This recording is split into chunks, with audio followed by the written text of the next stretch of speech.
बिहार विधानसभा चुनाव किसी युद्ध से कम नहीं है। अगर झंडा दिखा दिला से चिल्ला दिला से सब कुछ हो जाए।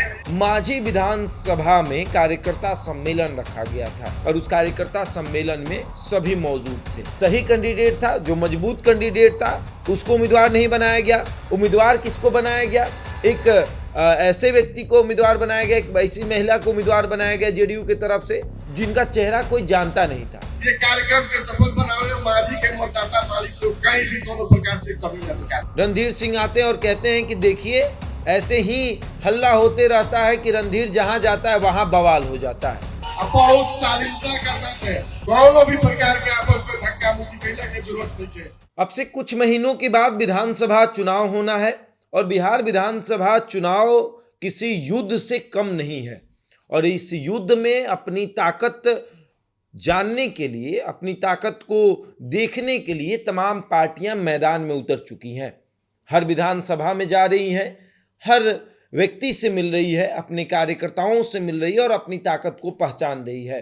एनडीए में ऐसे तमाम सहयोगी दल जो हैं एनडीए के, वो मिलकर एक कार्यक्रम का आयोजन करते हैं कि एनडीए का कार्यकर्ता सम्मेलन होगा और ये कार्यकर्ता सम्मेलन इस तरीके से होगा कि एनडीए के जितने घटक दल हैं वो सभी इसमें मौजूद रहेंगे और उनकी मौजूदगी में कार्यकर्ताओं के साथ बातचीत होगी।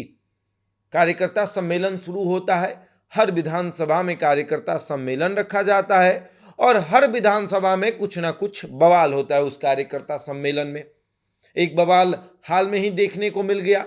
माझी विधानसभा में कार्यकर्ता सम्मेलन रखा गया था और उस कार्यकर्ता सम्मेलन में सभी मौजूद थे।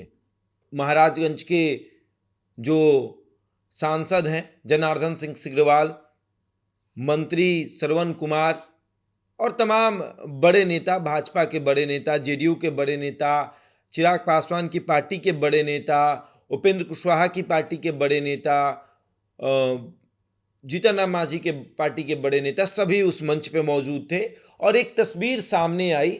तस्वीर ये कि लंबे समय से तैयारी कर रहे डब्लू सिंह और हाल में ही अपनी दावेदारी पेश करने वाले रणधीर सिंह के कार्यकर्ताओं के बीच में नोक झोंक हो गई।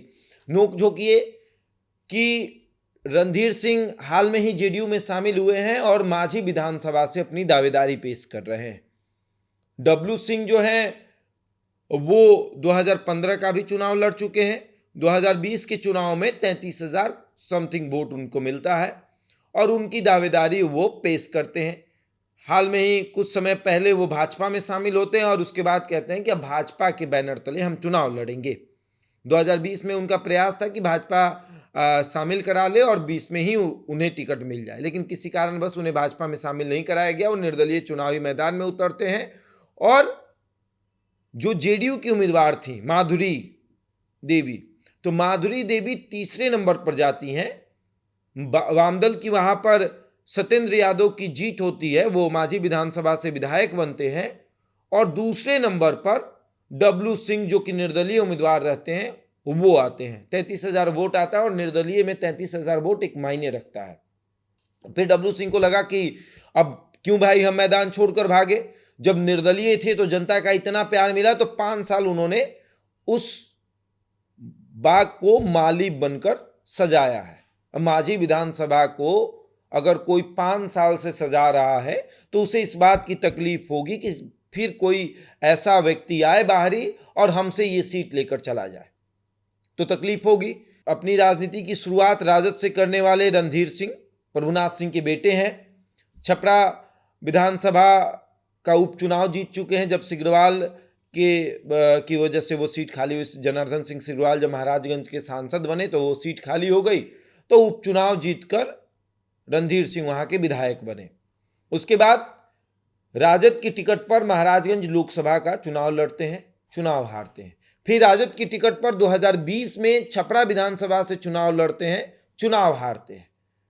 फिर 24 में राजद की टिकट पर तैयारी करते हैं लोकसभा का, लेकिन टिकट ना मिलने की वजह से नाराज होकर जेडीयू में शामिल होते हैं और जब वो जेडीयू में शामिल होते हैं तो जेडीयू के कुछ नेताओं की तरफ से उन्हें आश्वासन दिया जाता है कि आपको हम विधानसभा का टिकट दिलाएंगे और उसके बाद और वो सर्वे शुरू करते हैं पूरे अपने क्षेत्र में, और तब उन्हें कोई कहता है कि अगर माझी से आप लड़ेंगे तो फिर आपकी जीत होगी, क्योंकि माझी को चित्तौड़गढ़ कहा जाता है। राजपूतों का एक बड़ा तबका जो है वो माझी में है, और राजपूत वोट कर देंगे तो फिर आपकी जीत हो जाएगी। तो फिर वही गलती दोहराई जा रही है जो 2020 में एनडीए की तरफ से दोहराई गई थी। जो सही कैंडिडेट था, जो मजबूत कैंडिडेट था, उसको उम्मीदवार नहीं बनाया गया। उम्मीदवार किसको बनाया गया? एक ऐसे व्यक्ति को उम्मीदवार बनाया गया, एक ऐसी महिला को उम्मीदवार बनाया गया जेडीयू की तरफ से जिनका चेहरा कोई जानता नहीं था। अगर 2020 में जेडीयू गौतम सिंह को ही उम्मीदवार बना देती तो फिर माझी जीत सकती थी, लेकिन गौतम सिंह को भी साइड कर दिया गया, जो 2005-2010 से विधायक रह चुके हैं वहां पे। दुर्भाग्यवश नीतीश कुमार 15 में महागठबंधन में शामिल हो गए, तो सीट बंटवारे समय में 2015 में ये सीट जो है वो कांग्रेस के पाले में चली गई, और कांग्रेस ने यहां से विजय शंकर दुबे को अपना उम्मीदवार बनाया, और विजय शंकर दुबे जीत कर जाते हैं। 2020 में विजय शंकर दुबे को महाराजगंज शिफ्ट कर दिया गया, और ये सीट जो है वो वामदल के पाले में चली गई, और सत्येंद्र यादव यहां से चुनाव जीतकर विधायक बनते हैं। उस समय भी ये कारण था सत्येंद्र यादव का जीतने का, क्योंकि कई राजपूत कैंडिडेट जो है वो चुनावी मैदान में उतर गए थे।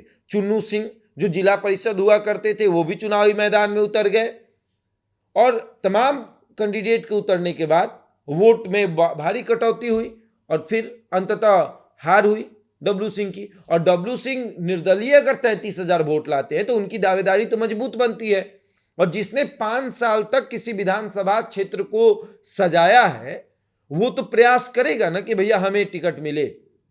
अब कार्यकर्ता सम्मेलन हो रहा था, और उस कार्यकर्ता सम्मेलन में जब डब्लू सिंह के कार्यकर्ता डब्लू सिंह का पोस्टर लेकर नारेबाजी करने लगे, तब रणधीर सिंह आते हैं और कहते हैं कि देखिए ऐसे ही हल्ला होते रहता है कि रणधीर जहां जाता है वहां बवाल हो जाता है, तो ये सब मत करिए। ये एनडीए का कार्यक्रम है, ना कि भाजपा का है, ना कि जेडीयू का है। ये एनडीए का कार्यक्रम है, और इस एनडीए के कार्यक्रम में एनडीए मतलब कि सभी का झंडा दिखना चाहिए, जेडीयू का भी दिखना चाहिए, भाजपा का भी दिखना चाहिए। अब उस मंच पर तानातानी दिख रही थी, क्योंकि 2 ऐसे कैंडिडेट थे जो माझी विधानसभा से तैयारी कर रहे हैं, एक डब्लू सिंह, एक रणधीर सिंह। अब रणधीर सिंह भी अपना चला रहे हैं स्लोगन, माझी मांगे रणधीर, तो डब्लू सिंह भी स्लोगन चला रहे हैं, माझी मांगे डब्लू। तो ठीक दिक्कत तो हो रही है। अब इसमें एनडीए के तमाम सहयोगी दलों को बल्कि भाजपा और जेडीयू को यह तय करना पड़ेगा कि उम्मीदवार कौन है, क्योंकि अगर स्पष्ट नहीं हुआ तो फिर वही स्थिति होगी जो 2020 की होगी। लड़ेंगे ये, जीतेगा वामदल, क्योंकि अभी तक तो यह स्पष्ट है कि सत्येंद्र यादव जो है वो वामदल की टिकट पर माझी विधानसभा से चुनाव लड़ने वाले हैं। वामदल के पाले से यह सीट जाने वाली नहीं है, यह स्पष्ट है, क्योंकि राजद के पास भी उतना मजबूत कैंडिडेट कोई नहीं है जितना मजबूत कैंडिडेट उसको चाहिए। हां, अगर रणधीर सिंह राजद में रहते और उस स्थिति में रणधीर सिंह को बनाया जाता तो राजपूत बनाम राजपूत की लड़ाई होती, लेकिन यहां साथ में रह के राजपूत बनाम राजपूत की लड़ाई होने वाली है, और जीत यादव की होने वाली है। विजय शंकर दुबे कांग्रेस से जीते, गौतम सिंह 5 का चुनाव जीते, 5 का दोनों चुनाव जीते, 5 का जो चुनाव हुआ था वो भी जीते, उपचुनाव जो हुआ वो भी जीते, मंत्री भी रहे। उसके बाद 10 का भी चुनाव जीते। 15 में उन्होंने काफी तैयारी की, लेकिन 15 में हुआ ऐसा कि नीतीश कुमार महागठबंधन में शामिल हुए और ये सीट कांग्रेस के पाले में चली गई। और इस समय गौतम सिंह भी माझी विधानसभा से तैयारी कर रहे हैं जेडीयू की टिकट पर। तो अभी तक जेडीयू ये स्पष्ट नहीं कर पाई है कि किसको चुनाव लड़ाना है। रणधीर सिंह को भी तैयारी करवा रही है, गौतम सिंह को भी तैयारी करवा रही है। तो अभी ये जो चल रहा है कि भैया होगा क्या, किसको उम्मीदवार बनाया जाए। 15 में अगर उस समय जब भाजपा और चिराग का गठबंधन था, उस समय केशव सिंह को चुनावी मैदान में उतारा गया था। जबकि केशव सिंह को माझी विधानसभा में उतने लोग नहीं पहचानते थे जितना डब्लू सिंह को पहचानते थे। अगर उस समय भी डब्लू सिंह को मिला होता तो शायद लड़ाई बहुत देखी जाती कि लड़ाई हो रही है, कायदे की लड़ाई देखी जाती। लेकिन 20 में भी अगर उम्मीदवार बना दिया गया होता डब्लू सिंह को, डब्लू सिंह लगातार प्रयास कर रहे थे, तो ये लड़ाई कांटे की लड़ाई होती। लेकिन इस बार जब एनडीए चुनावी मैदान में उतर रही है तो कई ऐसी सीटें हैं जिन सीटों पर जेडीयू ने अपना पत्ता खुद काटा है। अपना पत्ता खुद काटना, 15 में जेडीयू को जरूरत ही नहीं थी माझी विधानसभा को छोड़ने की, क्योंकि लगातार उनकी सिटिंग सीट थी वो। लेकिन 15 में सिटिंग सीट होने के बावजूद भी 10 में चुनाव जेडीयू की थी वो जीत, उसके बावजूद भी सिटिंग सीट नीतीश कुमार ने छोड़ा, कांग्रेस को दिया। तो फिर अब दावेदारी पेश करना मतलब एक कठिन परिश्रम है, क्योंकि भाजपा में शामिल हुए डब्लू सिंह ने 5 साल तक उस विधानसभा को सींचा है अपने पसीने से। और अब कोई अगर 3 महीना 4 महीना पहले से आकर कहे कि ये सीट हमारी है, तो फिर सामने वाला जो 5 साल से मेहनत कर रहा है, 10 साल से मेहनत कर रहा है, उसको तो बुरा लगेगा। और डब्लू सिंह की जो स्थिति है विधानसभा में ऐसी है कि भैया हम तैयारी कर रहे हैं, बाहरी को आने नहीं देंगे। और जब बाहरी बनाम भीतरी की लड़ाई होगी तो फिर दिक्कत होगा एनडीए को और मजा आएगा महागठबंधन को, और ये सीट फिर से एनडीए के पाले से निकल जाएगी। अब उस स्थिति में या तो डब्लू सिंह को शांत करिए या तो फिर रणधीर सिंह को कहीं और सेट करिए। अगर रणधीर सिंह को कहीं और सेट किया जाता है तो उस स्थिति में हो सकता है ये सीट निकल जाए। भाजपा और जेडीयू अगर सहमति बनाए तो माझी विधानसभा भाजपा को दे, तो छपरा विधानसभा जो है भाजपा अपने पाले से जेडीयू को दे दे, तो वहां से रणधीर सिंह विधायक भी रह चुके हैं, तो रणधीर सिंह को वहां स्पेस मिल जाएगा, डब्लू सिंह को यहां स्पेस मिल जाएगा। तो 2 सीटें जो हैं वो आसानी से आ सकती हैं। लेकिन नहीं, एनडीए यही नहीं समझ पा रही कि करना क्या है, किस तरीके से अपनी सीटों को बचाना है। अब लड़ाई तो हो रही है, जहां भी कार्यकर्ता सम्मेलन हो रहा है वहां ये लड़ाई देखने को मिल रही है। और माझी विधानसभा में जिस तरीके की लड़ाई देखने को मिली, ये बता रहा है कि अगर एनडीए फैसला नहीं लेती है सही समय पर तो फिर माझी विधानसभा सीट एनडीए के हाथों से जाते नजर आ रहा है। वो ऐसे भी दिख रहा है कि एनडीए के हाथों से चला जाएगा, क्योंकि डब्लू सिंह किसी भी हाल में चुनाव लड़ना नहीं छोड़ेंगे।